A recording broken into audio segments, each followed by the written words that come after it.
In this brief lecture, I want to focus on the fundamental mathematical modeling of vibrating systems. However, before we go into that, I want to draw your attention to some of the severe cases of vibration in mechanical system.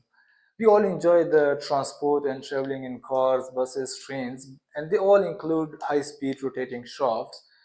Slight imbalance can induce such severe vibrations as we can see in this video.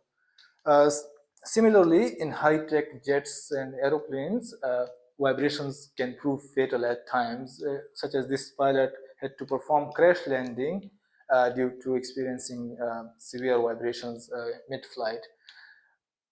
Within the industries, vibrations have a high potential of degrading the equipment and reducing the lifespan of the machines. That is why they are continuously and regularly monitored to have a well-maintained equipment and also provide a secure, safe environment for the workers.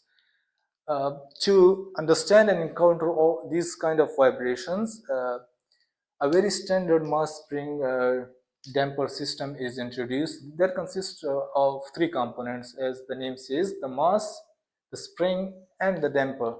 Now, mass is the mass of the vibrating body, while the spring shows the stiffness with the stiffness constant of K, which is the stiffness of the vibrating body. Now, and then we have an external force applied, obviously, to induce vibrations in the body.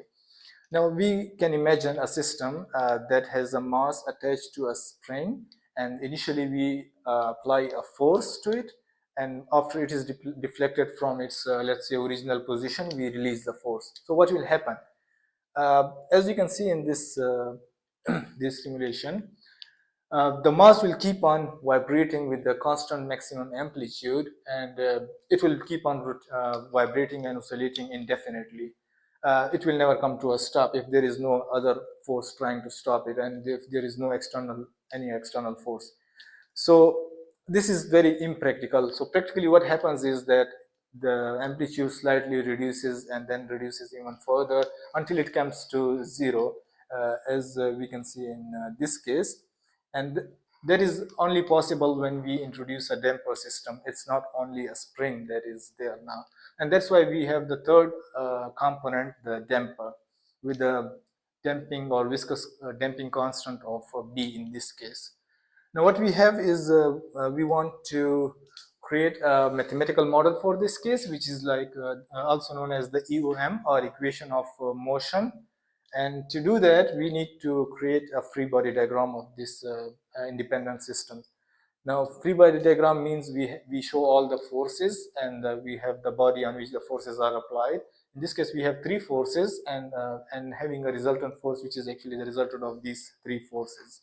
The resultant force also indicate like the motion of the body, or in which direction it is moving at this specific instant.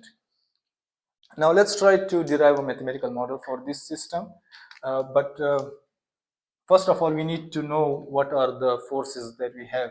And we have a resultant force, Fr, which is actually showing the acceleration or current state acceleration of the body. Now, through the Newton's second law of motion, we know the F is equal to mass times the acceleration produced in the body. And then acceleration can also be mentioned as the mass times the double derivative of the displacement. All right, and it's also since the function of time, so I will write the time with it. Similarly, the other two forces, which is Fk through the Hooke's law, since it is the force of the spring, so according to the Hooke's law, we have Fk is equal to K times the displacement, or x. All right, now the third force is Fb, which is the force of applied by the damper. All right, now the damper force actually is proportional to the velocity of the body. That is the what we call the viscous damping. And when we convert it into the equality, we introduce a constant B, or it's also called the viscous damping constant.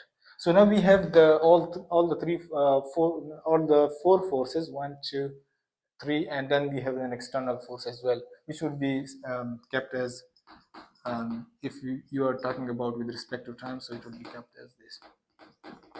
All right. Now let's try to develop a model for this case, and it is very simple. First we have a resultant. Now the resultant force is Fr, and that is equal to the sum of these three forces, which is F of t, the input force, and then since it is in positive direction, so we take it positive. The other two we take them as negative.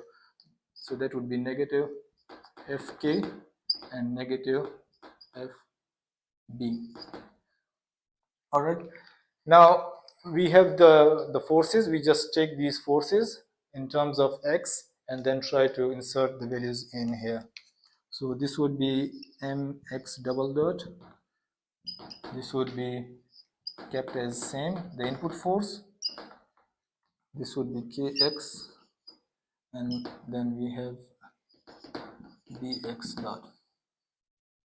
Okay, so we have the displacement, the velocity, and the acceleration. We try to bring all these three on the left side. What we will get is mx double dot plus bx dot plus kx is equal to the input force. Okay, so currently we have this model for this specific very simple mass spring damping system. Okay, so what we did is we developed an equation for this in order to deal with it, and this, what is the important of this equation is that we can actually solve them for the acceleration, the velocity, and the displacement as a function of time. As a function of time, I mean that at certain time in the future viewer would be able to know what would be the acceleration, what would be the velocity, and what would be the position of the body in the vibrating system. Okay, now another thing is there are input conditions. So we have input condition as the input force that we have, and also the input condition would be the current initial conditions, which is the current position of the body, current velocity, and current acceleration can also be a kind of initial condition provided to the system. Okay, so we got the equation, we got the input condition, and what kind of responses are we interested in? We are interested in a response such as acceleration in the future at a time t, velocity, and then also the displacement at time t. All right. So here we have a problem where we have the system conditions. We have 2 kg of mass. This m is 2 kg, and then we have the spring, the damper constant, and we have the spring constant given. And also we are giving the initial force. It is a sine wave, and also along with that we have the initial conditions, the initial velocity and initial position of the body. Now to solve this issue, I have these equations can be solved manually. There are procedures, but instead I created a Simulink model that can help us solve these issues very quickly. So let me run it again. All right, now, okay. So right now we have this force F.